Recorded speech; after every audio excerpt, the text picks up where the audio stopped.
Hi everyone, good morning. Let me introduce myself. My name is Mithilesh and you can call me GS Helper.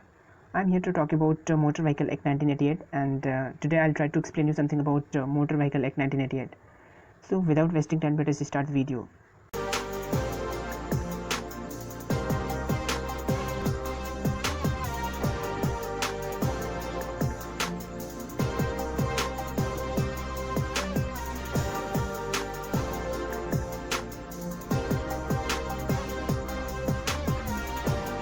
The Motor Vehicle Act 1988. The Act came in force from 1 July 1989. It replaced the Motor Vehicle Act 1939, which earlier replaced the first such enactment, Motor Vehicle Act 1914. You know, the Motor Vehicle Act 1988 was passed as a law in 1988, but it was implemented by 1 July 1989, and the Motor Vehicle Act 1988 replaced the Motor Vehicle Act 1939, which was already replaced by such enactment, Motor Vehicle Act 1914. I hope you catch it. The Act is amended by the Motor Vehicle Amendment Act 2019. The Act provides a detailed legislative provision regarding the license of driver, conductors, registration of motor vehicles, and the control of motor vehicles through permits. The Motor Vehicle Act 1988 is modified by the Motor Vehicle Amendment Act 2019. The Act delivers a detailed parliamentary facility relating to the license of drivers, conductors, registration of motor vehicles, and the control of motor vehicles through permits. You can think that first Motor Vehicle Act came in 1914 and the second Motor Vehicle Act came in 1939 and the third Motor Vehicle Act came in 1988 and the fourth Motor Vehicle Amendment Act came in 2019. For exercising the legislative provision of the Act, the Government of India made the Central Motor Vehicle Rules 1989. For employing the parliamentary facility of the Act, the Government of India made the Central Motor Vehicle Rules 1989.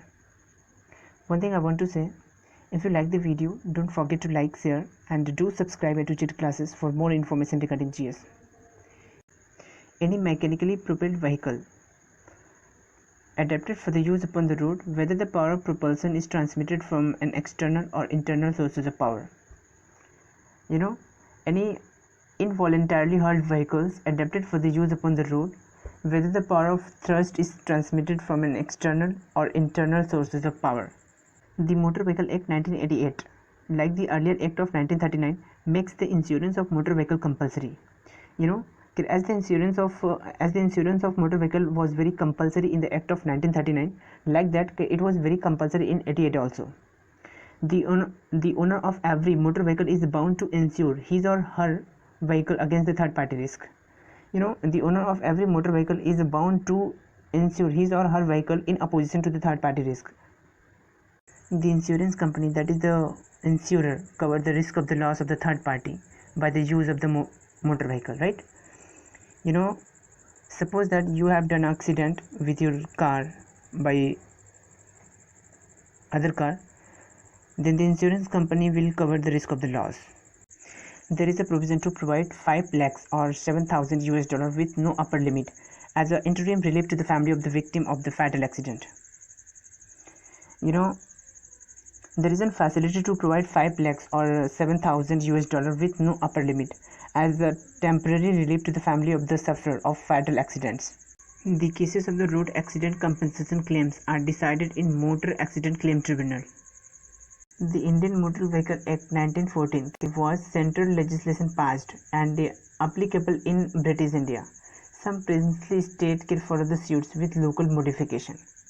The Indian Motor Vehicle Act 1914 was a central proceeded legislation and was relevant in British India.